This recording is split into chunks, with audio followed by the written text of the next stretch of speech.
today. Good evening. Good evening. Good evening. Good evening. Wonderful, wonderful. It is good to see you here. Those of you who braved the in-person poetry reading, this is our first one for 2 years.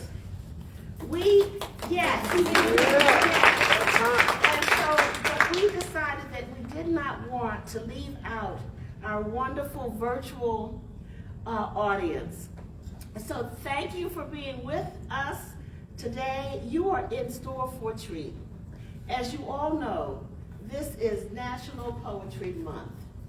And what better way to celebrate National Poetry Month than to have a poetry prize and then to crown our winner and our honorable mention for that particular prize.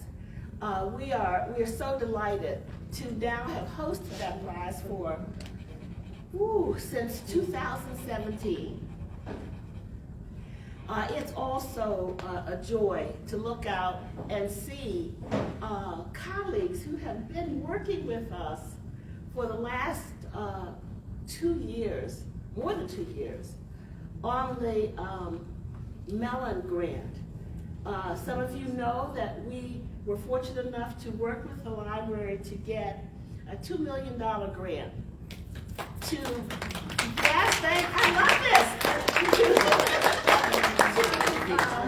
build a framework to make our video archive and our documents in the Furious Flower Archive available to the world. So I want to really thank our wonderful librarians, Jody, Stephanie, and also Bethany for being here. Thank you so much. And also our wonderful colleagues who follow us all the time. I just saw Sophia walk in. Thank you for being here.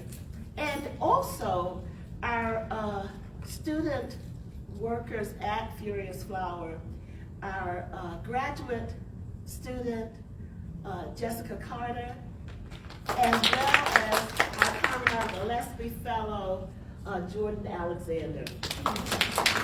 And since I'm introducing everybody, because, I got to just introduce everybody. Also, 2 of the newest members of our staff, we've now had almost a year and a half. Misha Anderson has been with us as administrative assistant. Her full title is office manager. And just recently, we hired a communication marketing specialist supported by the Mellon Grant and none other than Megan Medeiros. And so she's behind our camera. So now I'll introduce everyone except the person who's going to run this program. And I'm so delighted to introduce to you the Assistant Director of the Furious Flower Poetry Center, who has been a part of the staff now since 2016. And when she talks about coming to Furious Flower, she talks about the hectic first week or two that she was here, where she was turned into an actor, a van driver, an administrative assistant. You did some singing too, didn't you? We're so delighted that we were able to attract to our campus the wonderful poet, Lauren Aline. And if you don't know, and she won't tell you this, but she has 2 award-winning books, Difficult Fruit and Honeyfish. And you all, you might ask her about her books as well. So, without further ado, Lauren Aline will come and be our MC for this poetry prize. Give her a warm welcome.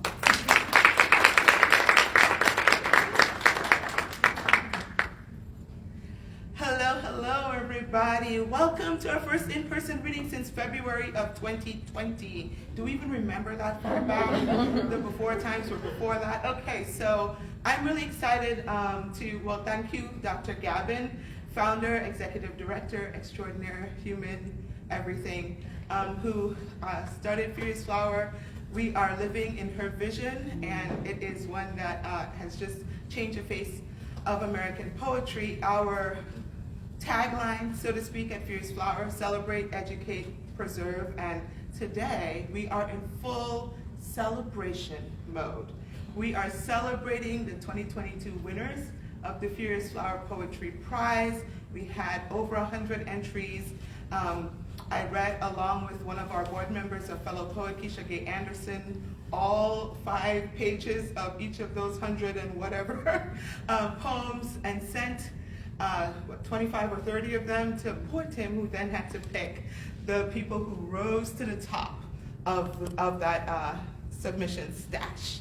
And so I'm so honored this evening to welcome to campus our winner and honorable mention and our judge, Tim Siebels. I will introduce Tim later when he's reading, and he's going to introduce these women whose work he selected, and I will just pop up in between to be very excited and to encourage you to be very excited, because this is a celebration. Let's hear some celebration noises. All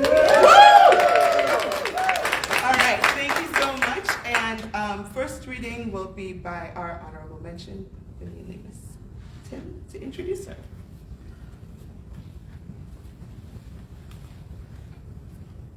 It's always a pleasure to be at the Furious Flower Poetry Center. I have great admiration for Joanne Gavin and Lauren, and I'm sure that the center will be in fabulous hands, even though it's hard to imagine it without you here. True, that's hard. Thank you, Tim.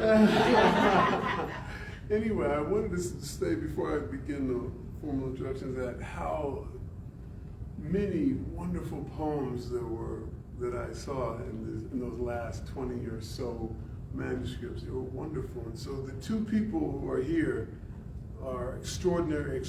I'll just put that on the table. But really, as an older poet, I was truly astonished by how many really good poets I clearly had not heard of and didn't know about. You know, there's so many wonderful ones.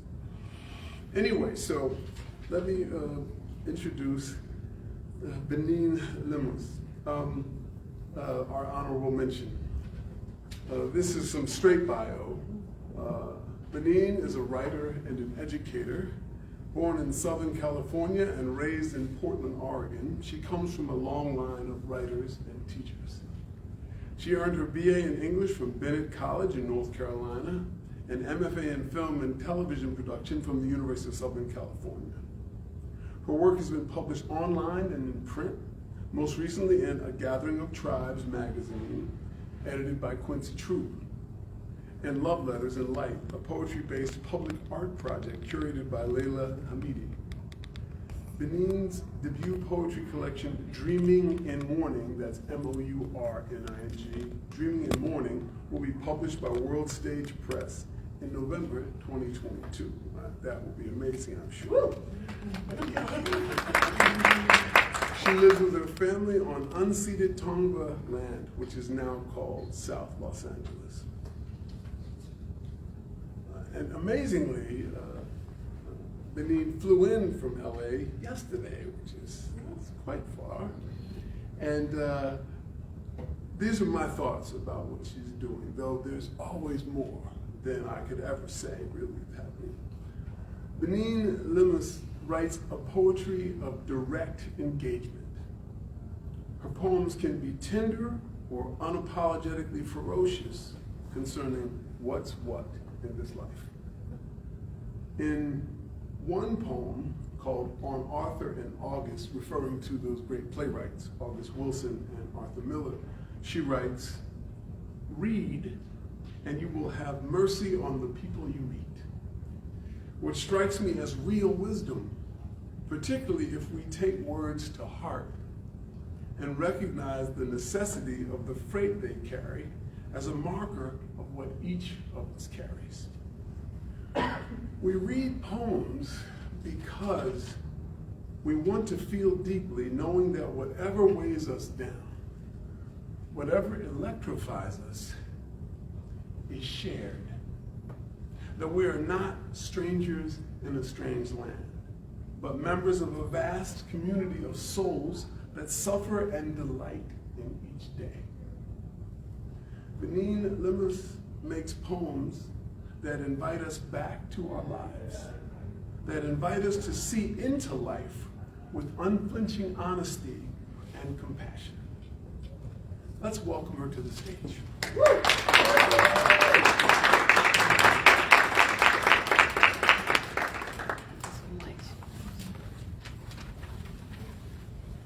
What an honor to be here today. Thank you for everyone who's here in person, which feels so good, and of course everyone who is joining us online. I'd like to thank Lauren and Dr. Gibbons and everyone at the Furious Flower Foundation for this really fantastic honor.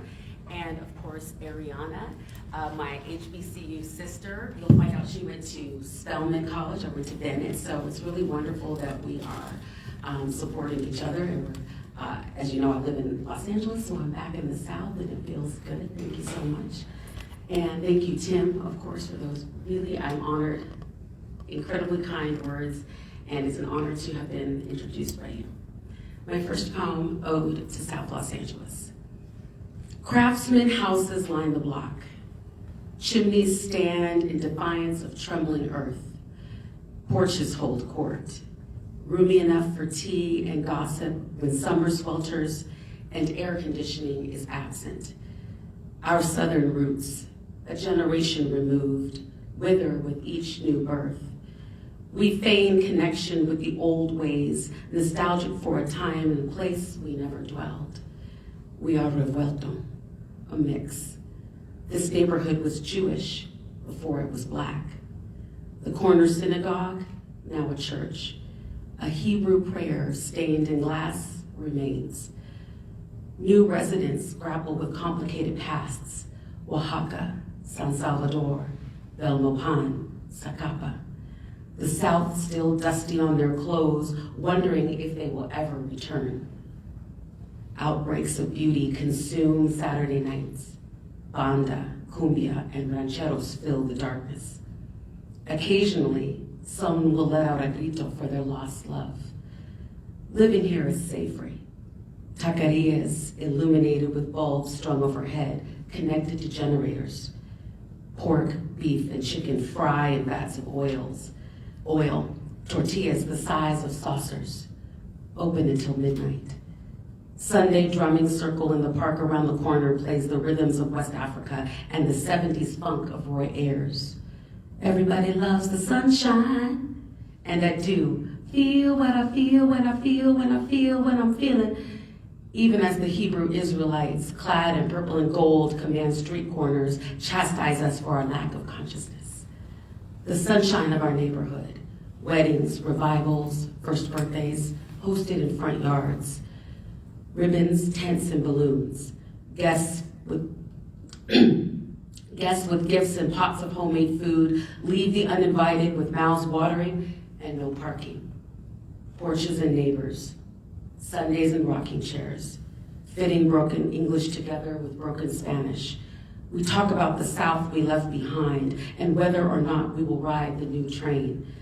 We shake our heads at how much has changed, never considering we are the ones who brought it.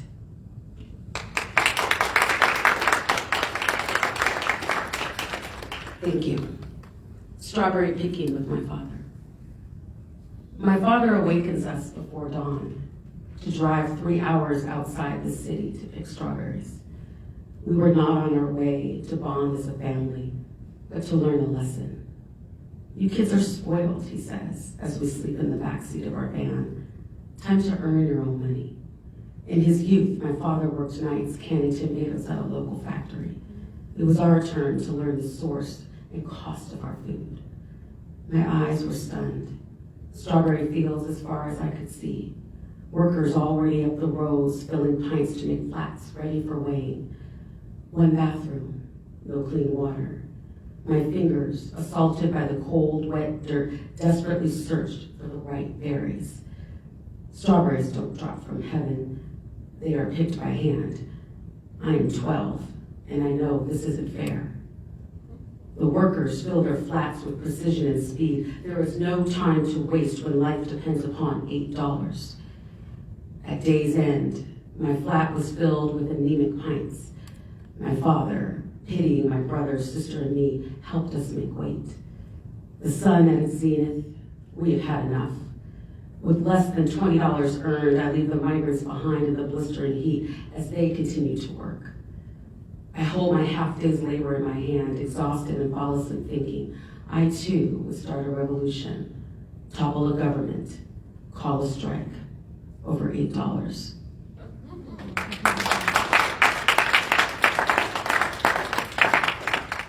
Thank you. My last poem, Everywhere There Is a Flower. Underneath your feet, or as a seed in the mouth of a red-chested bird to be dropped and burrowed by ants to bloom, as beauty at an unexpected time. Flowers learn from patience, from the seasons. No soil too barren to conceive color, fragrance, petal shape, or height. No crack too narrow for stem, ovary, pistil. Flowers always find their way. It is the audacity of opening wide between the cacophony of sounds, real and manufactured. Tell a flower it cannot bloom, and it will bring you a bouquet. Thank you so much.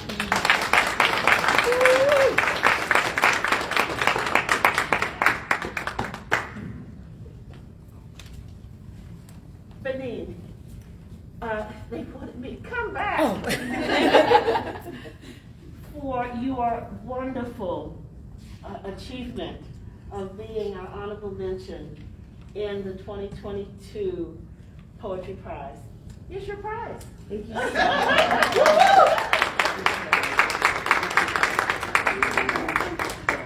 On everything that you have done. Great job. Thank you. You did a really wonderful job. Thank you so much. 3, 2, 1. Thank you so much. Thank you so much. You don't need me to sing. No, I'm good. They're doing a good job, I don't have to rile them.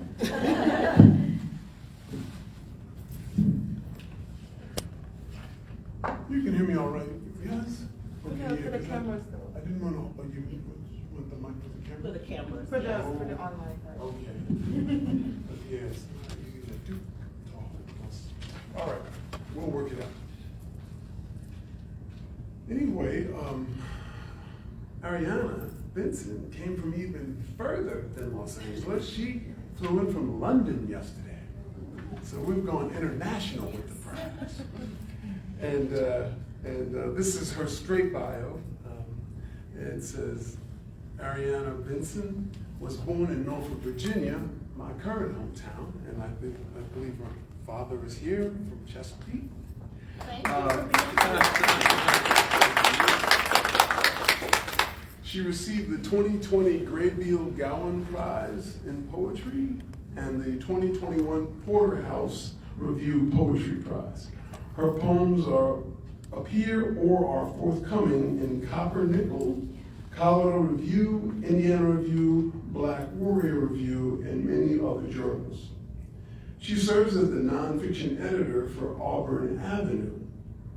She is the 2022 Eliza Moore Fellow for Artistic Excellence at the Oak Spring Garden Foundation.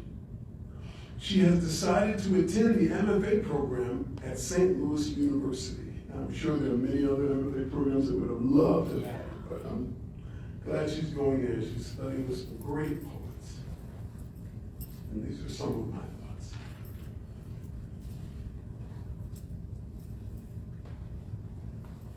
Ariana Vincent's poems are both elegant and raw.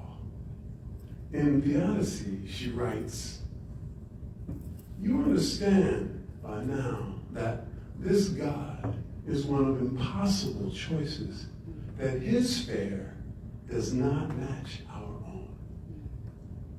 If one believes our world is under the governance of such a being, it is hard to argue this point. And of course, truth, small t or capital T, matters to all of us. We read poetry hungry for what is undeniably real, for what feels true to our understanding of things. It is certainly hard to live, hard to keep reading or listening if the words we are offered do not help us to know what we know. If the words do not in some way clarify our lives, what's the point? Ariana Benson's poems are fueled by a thirst for clarity. Whether she's examining the past or the way the past flavors the present.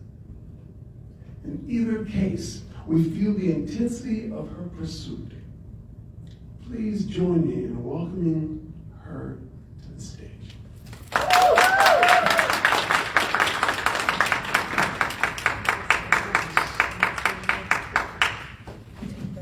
Sorry, I'm going to keep the mic.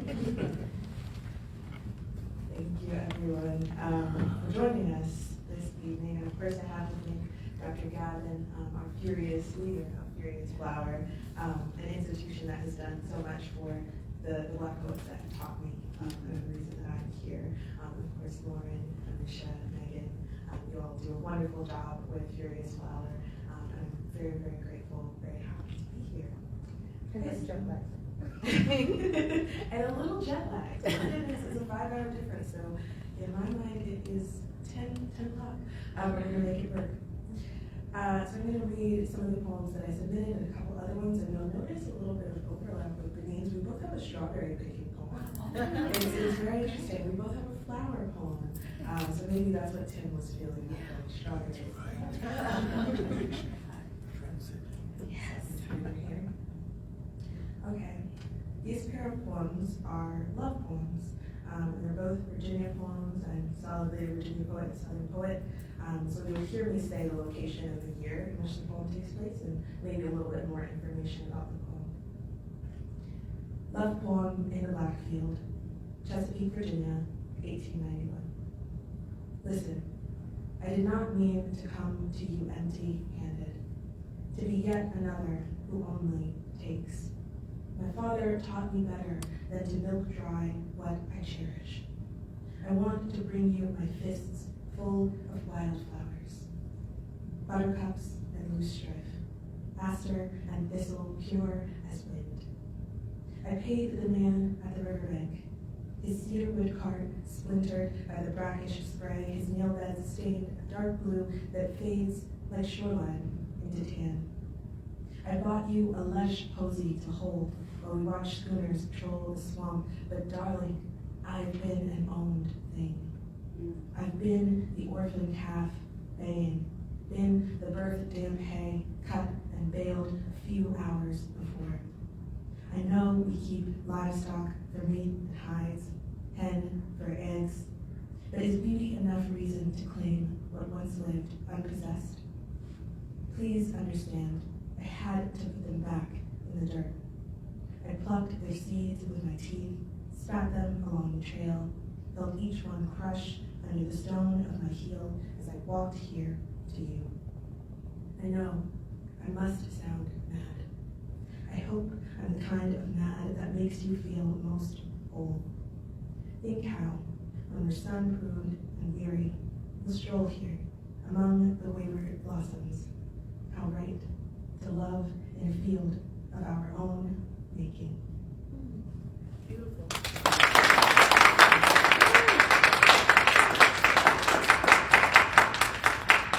One more where those came from.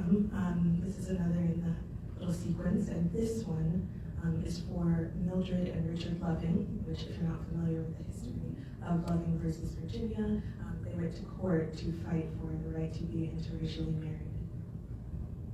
Love poem in the Blackfield, Caroline County, Virginia, 1954. The darkness we need is possible only in myth. We, like the Titans, are almost certainly too much. Us, laid flat on my quilt, this antebellum tapestry, beneath our backs, our heaving ribs pressing valleys into the June bug's grass. And it is theirs, this grass, because it was theirs first. I'm afraid, more than you can fathom, that we will die if we touch, if we so much as look. So you do what you can with the glancing, gaze trained instead on the stars under whom we bask, tranquil, without fear of joining them in their hanging. Many paths have made me their captive. I was theirs first, long before I was mine. For now, we wait out the setting, the red, the orange, the melting heavens. Anticipate that precious absence of light. I tell you, a vivid sunset means the world below is one day closer to dead. And you know, I mean, beauty is never just that. It's not to be trusted. To trust myself somehow less. I wish this thing I hold for you was plain, expected. A pale blue vein cradled nightly in a warm black grass. You say, the moon gives off no glow of its own, merely reflecting what the sun has to spare. And I understand our love is nothing without that sun, under whose glare it will surely burn. Yes, I say, how beautiful, and we would be, how beautifully close to death.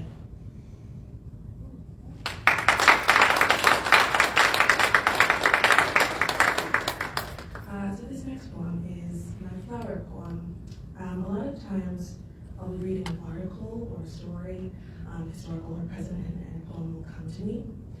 This article was from March 2021 in the Herald Sun. It took place in Durham, North Carolina, and it's a March 2021 incident. We have read about it in which a 6-year-old boy was charged with damage to real property for picking a tulip out of a woman's yard as he waited for the school bus one morning. There's a note from the article. A 6-year-old dangled his legs above the floor as he sat at the table with his defense attorney before a North Carolina judge. He was accused of picking a tulip from a yard at his bus stop, his attorney Julie Boyer said, and he was on trial in juvenile court for damage to real property. The boy's attention span was too short to follow the proceedings, Boyer said, so she handed him crayons and a coloring book. And the court proceedings also took place while his mother was at work. So it was just a little boy and his lawyer in the courtroom. So here's the poem. Still life with tulip as grenade. Each tulip petal is blanketed by its own personal imposter. A doppelganger steeple giving its finest impression of bloom. Aramarus, Phalaenopsis, hellebore, all haloed at the base by wreaths of colorful leaves. We ourselves are not above playing at majesty when it suits us, when it can be slipped smoothly out of, like a dagger from a too loose sheath. Now, let the scene drain to reside. A wrought iron bench, a dull pair of pupils leering through a Queen Anne's lace chalet, the once arabesque garden, now more pastiche of peeling stones, suspended, the tulips still longing to know the blushed petal of a rabbit's tongue, the sound embrace of sinew. The boy in monochrome and altered hue, but black all the same, his hand cradling a single gray head, a grenade with only whistle where the pin of green stem used to be.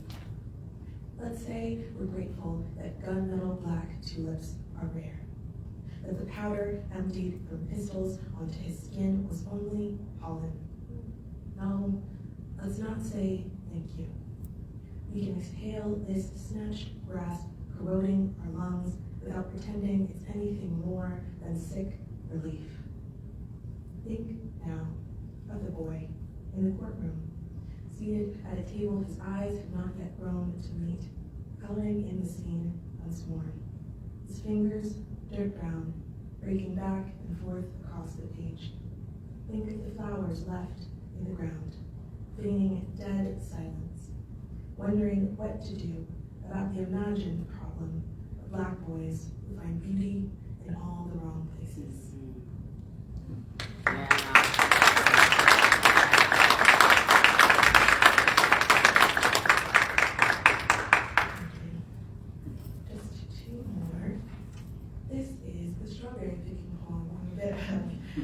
different perspectives, but it's a crazy coincidence. The pre-title, I guess, for it is Black Pastoral, because that's the title of the manuscript I've been working on. As you can see, these are all major poems, or poems that engage with landscape, environment, and so on. Black Pastoral, Earlier Fields. To crush a summer thing into sweet core, such field trip bliss, an indulgent spoil of war. We're told to amputate any bad berries we find, to keep sickness from spreading through the patch. We're too young to respect what even the plants themselves have left for dead. We skip bulbs like bang snaps at each other's ankles, our ammo spangled with slimy seeds, with mold gray as permafrost. Laughing, we make magazines of plastic baskets loaded with produce one day from fermenting into moonshine. Red splashes of our jeans, our souls repatriate the wrung-out mush to the dirt. When struck center mast, we fall into the waist-wide rose. Let the ultraviolet embalm us into hot specimens. Aphids hover, unable to resist what, to them, is sap-rich and stiff. We, adolescent in this patch, begin to sense what sprouts sour around us. But we haven't yet grown beyond ignorance of what such a scene may bode. If there are any clouds overhead that day, I don't notice. But I do note the scored plot of my palm, its dark brown verso in the sun turning darker as it begs questions of this land, its history, my play upon it. This hand, made to pick in heat, made to find sugar in low places. We, more than the blunt-toothed leaves, are so very green, and I, alone in my own way, greener still. Our limbs windless, crimson wounds flower like carnations on our chests. Magenta juice dyes our smiles, our sweaty bodies betray the cruelty of ripening. What a sight we must be to passing traffic. What a sight I am to those watching from earlier fields. I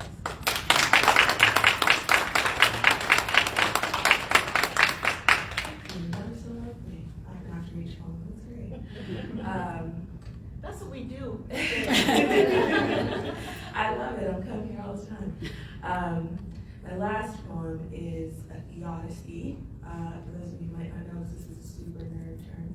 A theodicy is an explanation or an attempt to at least answer why God lets bad things happen. So this is theodicy on my blackness. To know the tiger is to know God as claws the width of her stripes. The first tiger, born unpatterned, did not go lightly into her own mauling, appreciating from then on the agony she needed to eat, to survive. The centipede took an extra foot for every step its venom might deny. The lizard plucked his legs from the snake in exchange for becoming her prey. Eve bit the apple, and Adam, having watched, swallowed the remainder. It lodged whole in all his son's throats. Even he created a son, a whole world, all to know any kind of lasting suffering. Wearied after eons of cosmic perfection, as if loneliness boiled down to its core, or truly a pressing want for pain. You understand by now that this life is one of impossible choices, that his fare does not match our own, that the apparent spotless are simply less willing to be reminded of some original sin. I know who I was before I took this body, before his asking what color skin in which I'd like to wash my soul. And when I chose, I remember his allowing me the dignity of not asking if I were sure. Thank you.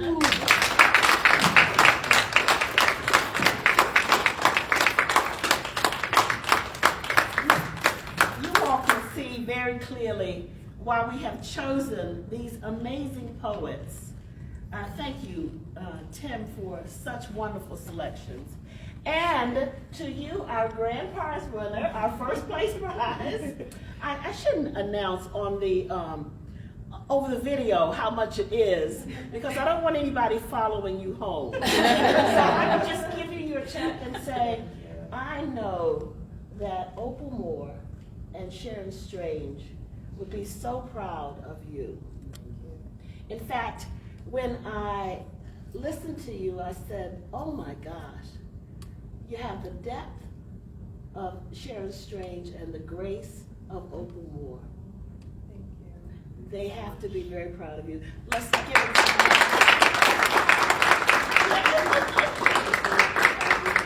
Yes, we have to take a photograph. That's right. All right, you ready? And 3, 2, 1. One more. 3, 2, 1.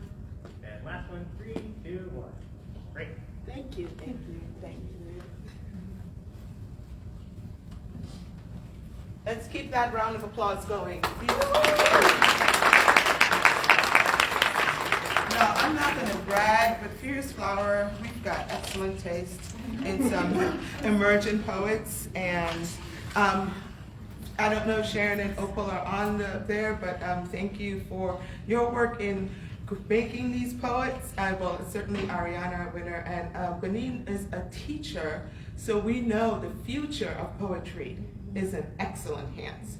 So now, speaking of excellent hands, Tim Siebels, if you are my student and you're listening, although you should be here,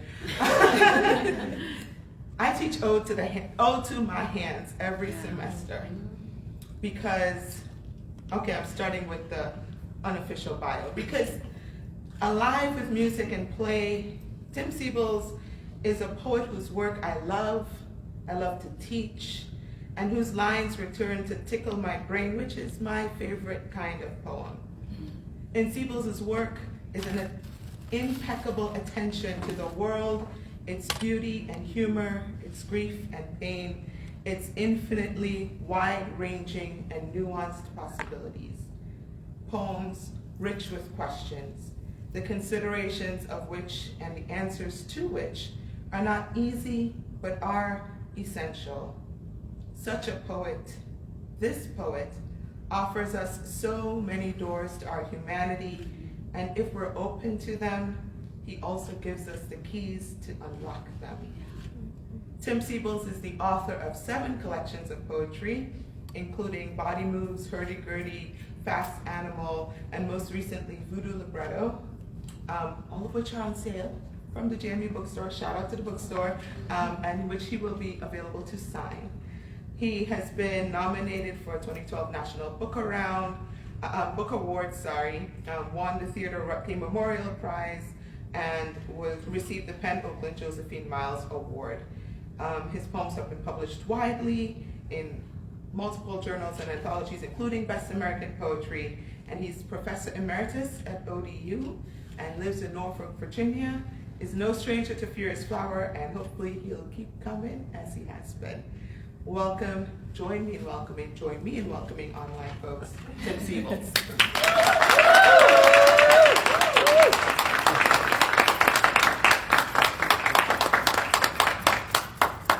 As I said before, it's always a pleasure to be here, and it's always nice to see people out for a reading, because I know it's been a long time since people have just been out, and let's hope it can keep going on. Anyway, so I wanted to start this reading with a poem in celebration of spring, really. It's dedicated to a goddess that would have been probably known well in Central Africa centuries ago. It may still be known, I don't know. It was Mumbi, depending on you can tell, or Mumbai. She is the goddess, the maker of seeds, which I love that idea, the maker of seeds and the creator of labor. And this poem is called Fearless.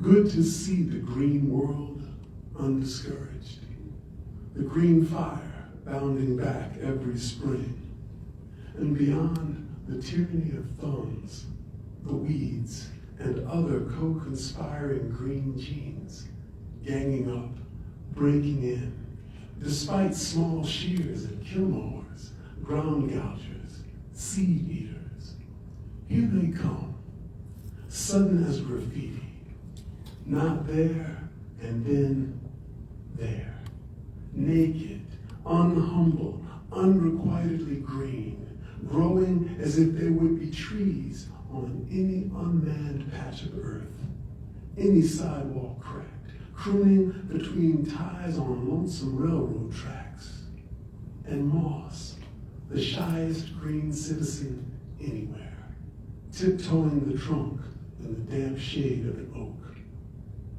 Clear a quick swatch of dirt and come back sooner than later to find the green friends moved in. Their pitched tents, the first bright leaves hitched to the sun. New roots tuning the subterranean flavors. Chlorophyll setting a feast of light. Is it possible to be so glad? The shoots rising in spite of every plot against them, every chemical stupidity, every burned field, all the better homes and gardens finally overrun by the green will, the greenness of green things growing greener, the mad earth publishing her many million murmuring unsays. Look how the shade pours from the big branches, the ground, the good ground, pubic and sweet. The trees, who are they?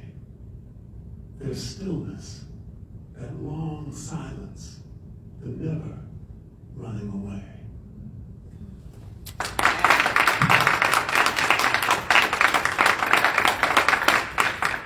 Thank you, very kind.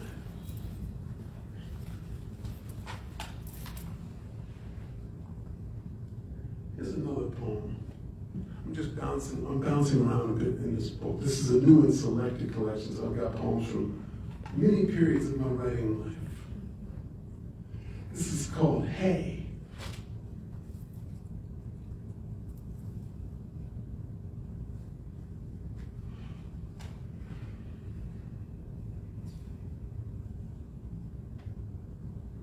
Hey, to God's hairy ears, all this sad jibber jabber sounds like a bad baby peeing on a plastic hymnal.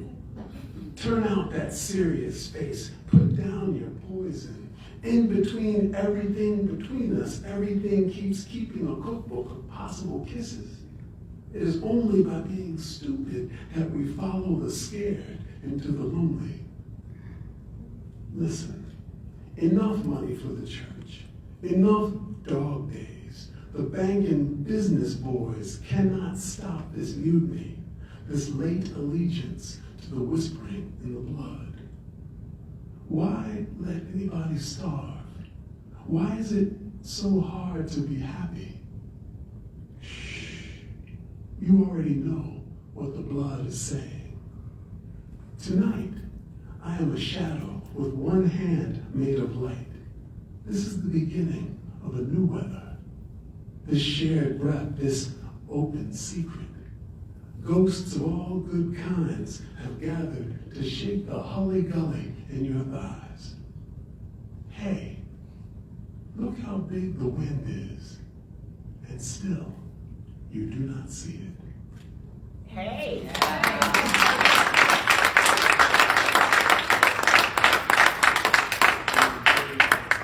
Thank you. Very good.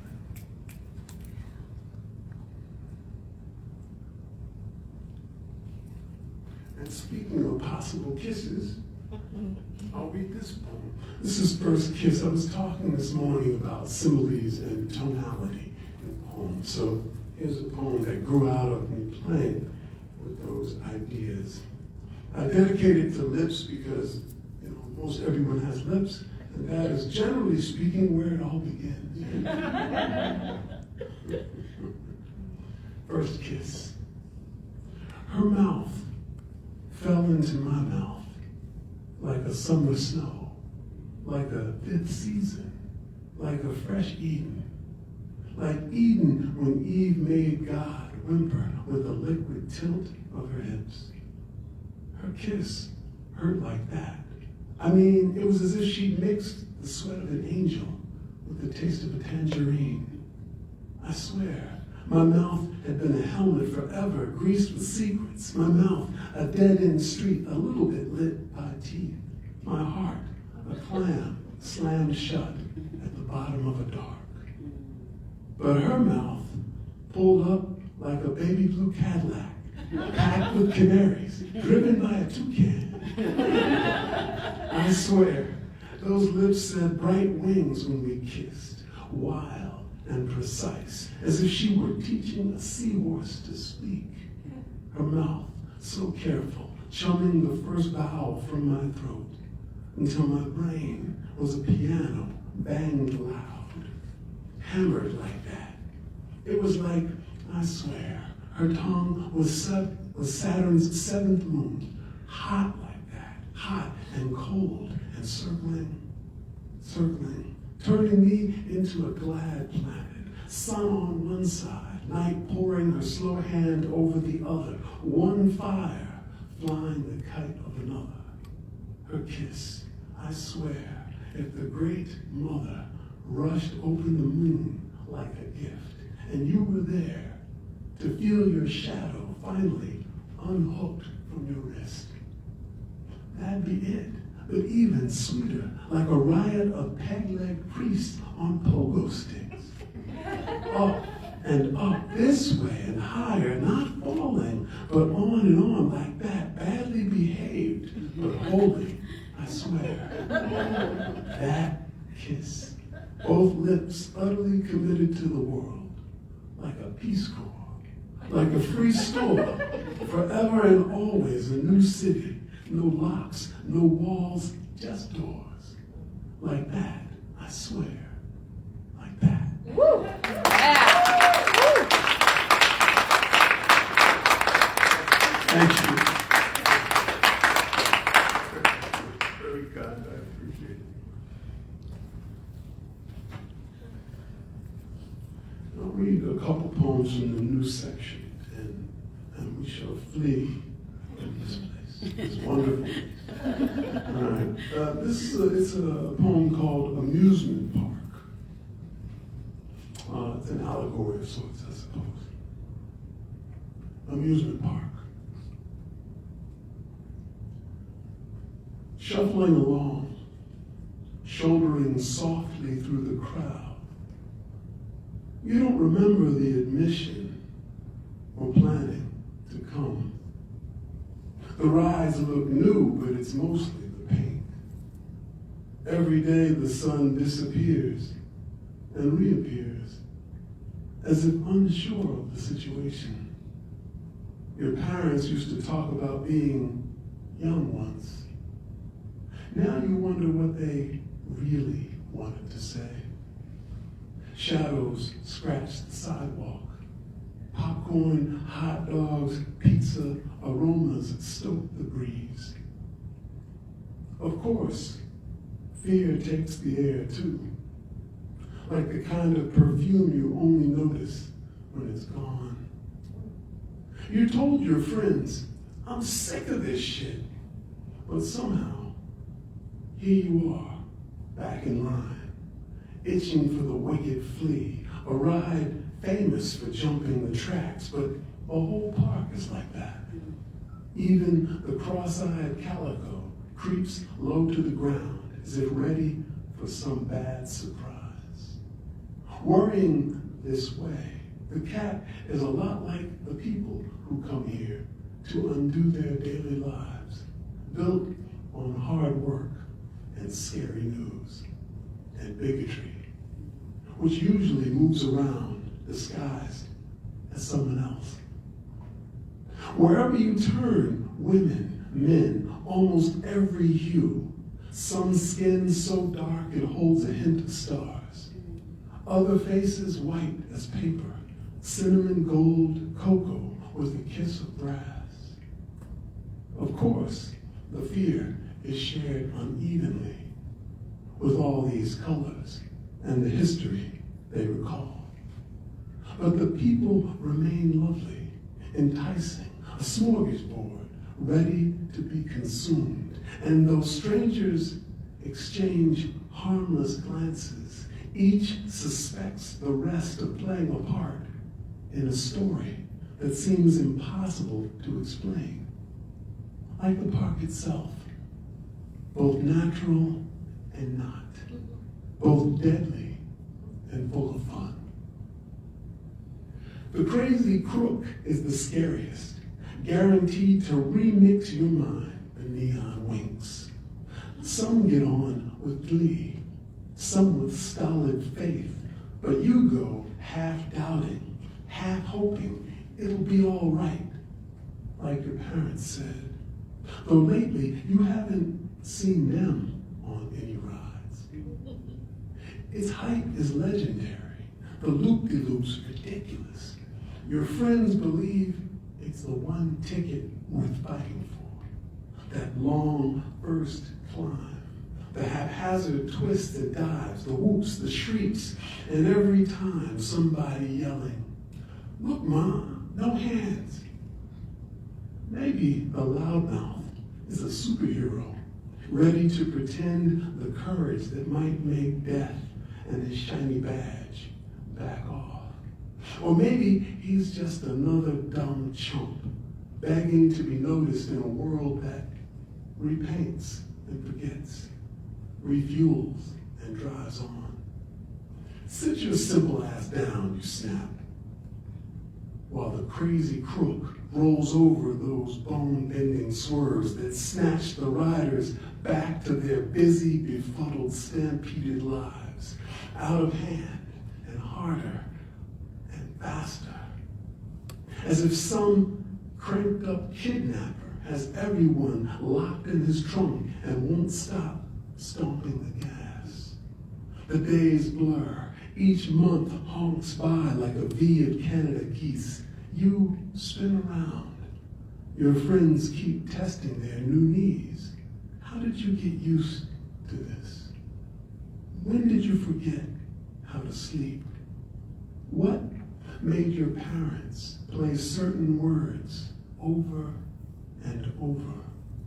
Job, success, love, responsibility.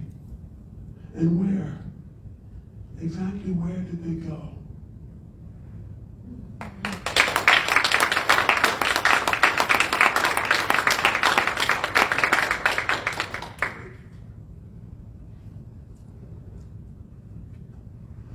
And here's a blues villanelle. This is an extra bright blues villanelle. And I don't know, I just find that there's a kind of convergence between those two forms, each emerging from poor people working hard in fields. The Italians, the villanelle form originates as a singing form in Italy, probably 3 or 4 centuries ago, among the Italian peasants working in the fields. The blues grew out of, as you know, hollers, and hollers grew into the blues. Right? Both rooted in working in the fields, trying to make the dead go more easily. Right? Singing. That's why I put them together. Extra bright blues villanelle. Sometimes I guess I don't seem extra bright. Nobody told me not to stand behind that horse. Always thought the moon had its own light. I stay in the ring to keep losing the fights. Still got my gloves up, but my back's on the floor. Some days I guess I don't seem extra bright. Not trying to go gentle into that good night. Meant to mean well, but there's always remorse. Don't it look like the moon makes its own light? If I had the choice, I'd play your smile all night. But the brass teeth of time keep chewing my door. I gotta believe the moon has its own life.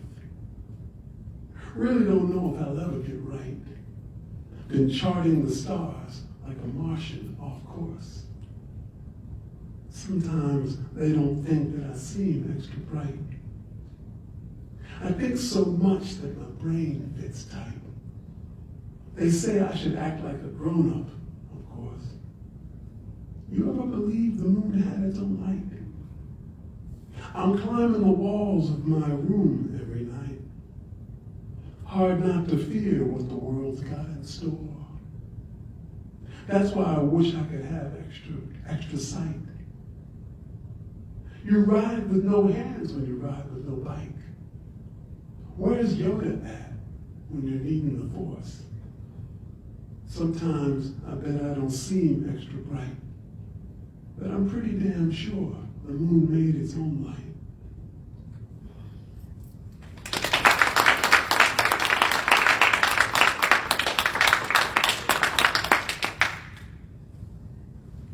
And this is a poem, it has an epigraph from Sun Ra. Some of you know Sun Ra's music. If you don't, check him out online. There's one piece called "Space is the Place," and this is the epigraph to this poem. I wrote this poem. It kind of happened by accident. I was just thinking about the possibilities of a visitation from people from maybe another galaxy or whatever.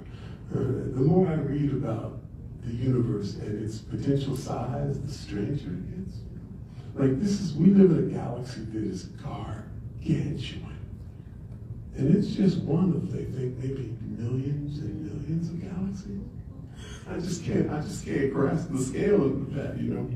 And the idea, bit by bit, the idea that we would be the only thinking beings in the universe started to seem kind of silly. And so this poem begins with these lines, actually, which came to me kind of out of nowhere, which is what we kind of hope for as writers. Something Like We Did is the title. Something Like We Did. You could tell they were surprised that we still tried to build cities, the way you and I might be amazed that birds can build nests without hands. They saw how we lived and made a sound like rain sifting a river. For a lot of us, knowing we were not alone brought relief from the headache that had lasted all our lives. Of course, some people were scared. The religious held on to their books, claiming this was all make-believe, even when it was undeniable. The 61 ships stacking light in the clouds, emerald green at dawn, lavender at late afternoon. The engines nearly quiet, as if the sky were breathing. They walked something like we did, but the right foot stepped twice for each step of the left. So it appeared they were either testing the ground or considering a dance. Their skin was dark, but transparent. Their hearts like ours, but visible. And when the military began to mobilize, all the big weapons turned into barrels of wine, and whatever we tried with knives or guns, we somehow ended up doing to ourselves, until it seemed insane, even to us. Each time one of them spoke, it was like a piano if Cecil Taylor were playing. Voices bending the air the way chimney sweeps swoop, half turn, sling back. But after a while, when they watched us, their lips shimmered, and something long ago closed their eyes, as if we were a memory of who they once had been. And they'd come to Earth to prove their existence and mark the promise of another world, someplace we might actually go if we could see inside ourselves and trace what was there. Yes.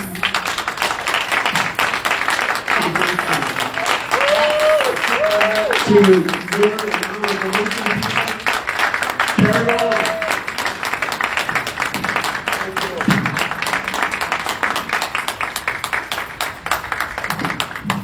Thank you. Did I lie to you? That's amazing poetry. Thank you so much, Tim, again, for judging the contest, for selecting our winners, for sharing your work with us and our online audience.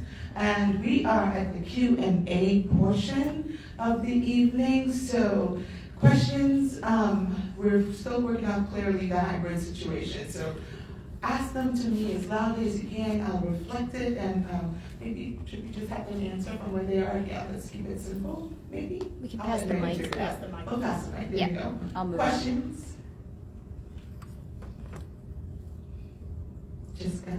Well, I'll have a few, but this is just the first one. But for Benin, for your strawberry picking with my father, which was so beautiful. Thank you. Thank you. It really struck me when the line, like, we're not going to like bond, but we're going to learn a lesson and everything. And I really felt that it didn't, in that like moment and everything, it didn't come with a lot of like judgment, and it just kind of flowed with like the rest of your story, and coming with that background of like working class family and kind of like learning like where your food comes from. I guess I was just wondering if you wanted to elaborate on that feeling, like as a child, like knowing that you're going somewhere to like kind of learn something versus for fun. Well, thank you for the comment, and I think, yes, that's always how not necessarily my mom, but my dad grew up in Stockton, California. So if anybody knows anything about Stockton, it's an old canning town, Lee John Steinbeck, although, you know, he was more up north.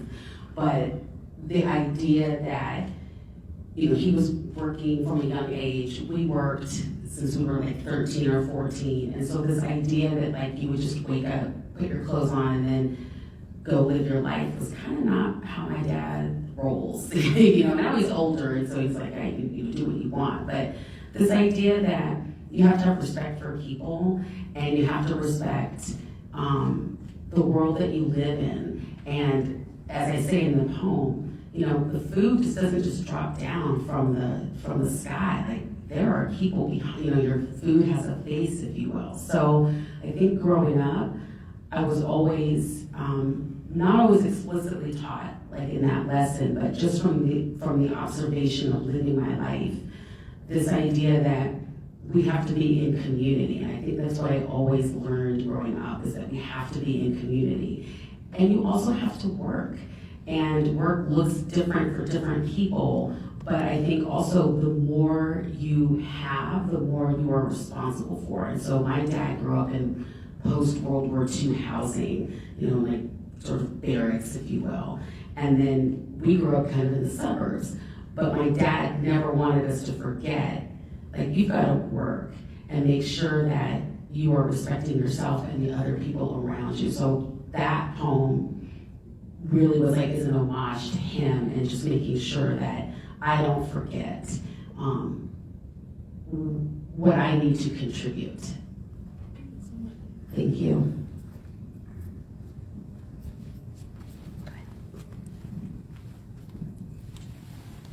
Questions. Also, online audience, you can put questions in the chat, and Jessica will get them to us. So don't be shy just because you're not here with us. We are with you. Hello.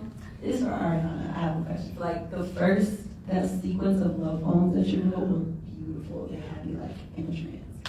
So I guess my question is, what inspired you to write those poems, and what inspired you to make them like a sequence of poems rather than it being like individual poems? Thank you. That's a good question. So I think I was really interested in writing into the tradition of the Black love poem, right? Because Black love is something, it's so unique, it's so thick, it's so full. And so I was inspired by poets like Ramika Bingham-Risher, right? Who really has written, she's also my cousin, so she's written a lot, but I learned a lot from her. And various poets about the Black love poem. And then I wanted to add on the part about the black field, because I want us to expand this idea of the field. I mean, for us, it's such a heavy place, right? It has so much history. Did it die? Okay. It has so much history, but also in this idea of the black field. And what does that mean? What does that look like? Blackness in open space, in lush grass, right? In green pastures. So they have history, but there's also beauty. I like to think that my poems try to hold both in their hands at once. So it's looking back and forward, and really just wanting to capture again that beauty of blackness. I think so many poems about Black history are really beautiful, but they're very much capturing brutality. And so a lot of that has been done, and I think that's very necessary. It's very important to explore that history. And also it's important to understand that while there was brutality, there was cruelty, there was suffering, there was love. Because would we be sitting in this room if there was no love in the Black field? No. That's right. So I think I'm writing towards that, to honor that. Yeah, I'm glad you mentioned Ramika Bingham Risher. Yes. I love her as Kids And I must tell you, one of my favorite poems, and I can't pull the title up now, but it's about the meals that were prepared by the Black people who couldn't go to D.C., who couldn't go on the March on Washington. And you remember that poem, Tim, and talked about the bags of chicken and the turkey sandwiches and all of the fruit and the pies that were wrapped up. And the little boys sat on the porch, and they were called to run them out to the people who were walking and were on the buses. And when I heard her read that poem the first time, I wept because I saw my mother and my aunts and the church mothers in that poem. So the history is so beautiful, but she couched that history in such love. So take that back to her. And when we talk about Black love, Tim Siebels, absolutely. That kiss. Now it took me back. My first kiss was not so good. The little boy, his name was Jimmy Rucker. I'm telling, oh Lord. Jimmy Rucker's out there, but this Jimmy Rucker, his kiss tasted like canned corn. That's all I'm gonna say.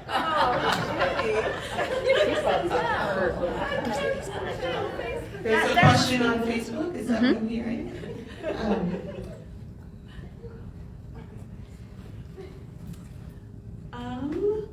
Well, Jessica Gavin has a question for everybody. And it is if you could describe your creative process, but specifically with the use of events and imagery.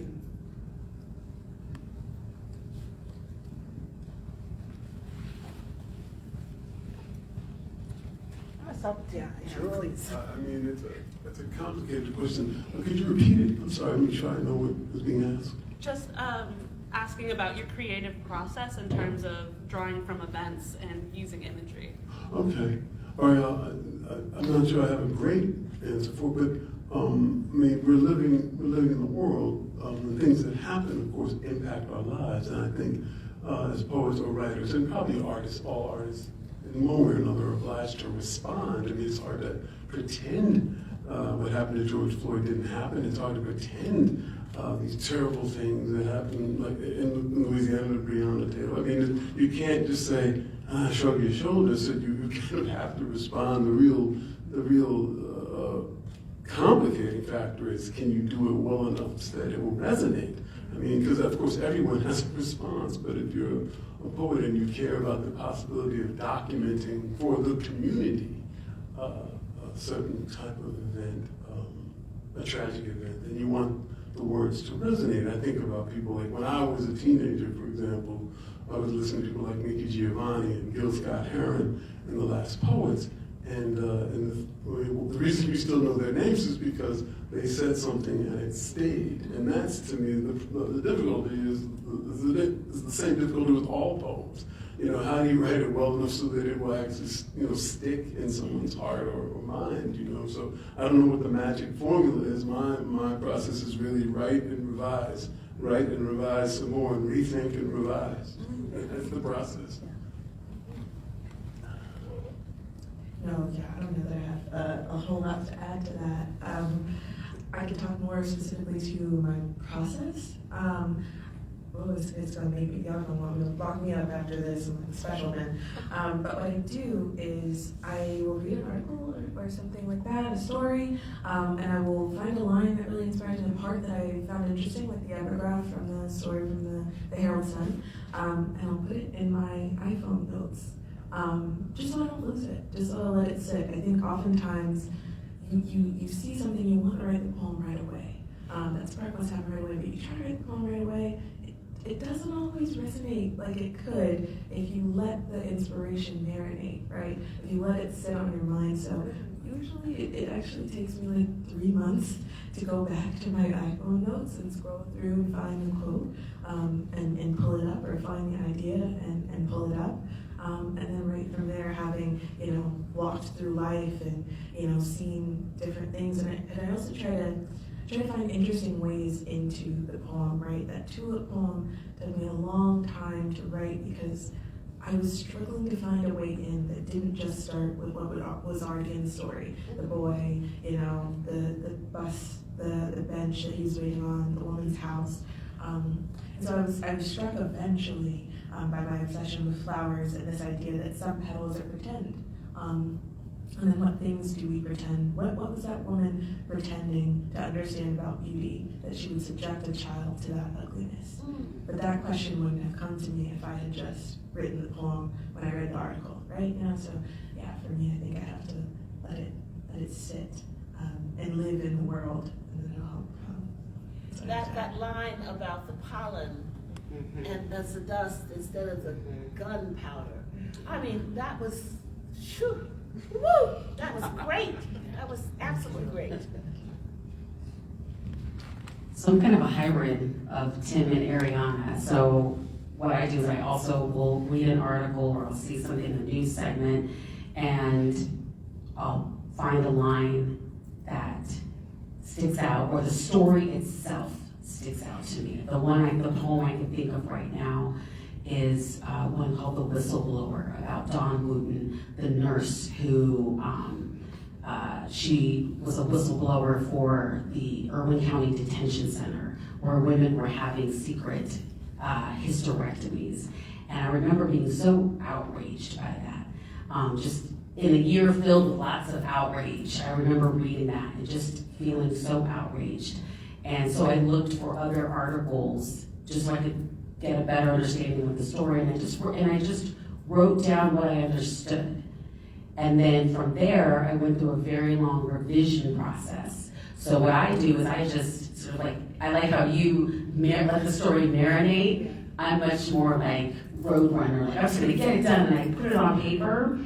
And then what I do is I go back and then I just play with the words, I play with the lines. I'm like, I cut and paste, I move things around, I delete, I add. And so what I try to do is really see the poem as a puzzle and where are all the pieces. And then I read it aloud many times, and then eventually I'll kind of see the map for the poem. And that's just kind of how my mind works, because I love a lot of words. But I also like just the exploration. And then eventually I will send it out to a couple of friends. I have an accountability partner that I write with. And I'll say, what do you think? And then she'll give me some feedback. And then I'll go back again. So I go through a really long revision process after the initial, finding the thing that I want to write about. And then actually it sort of starts to come to play.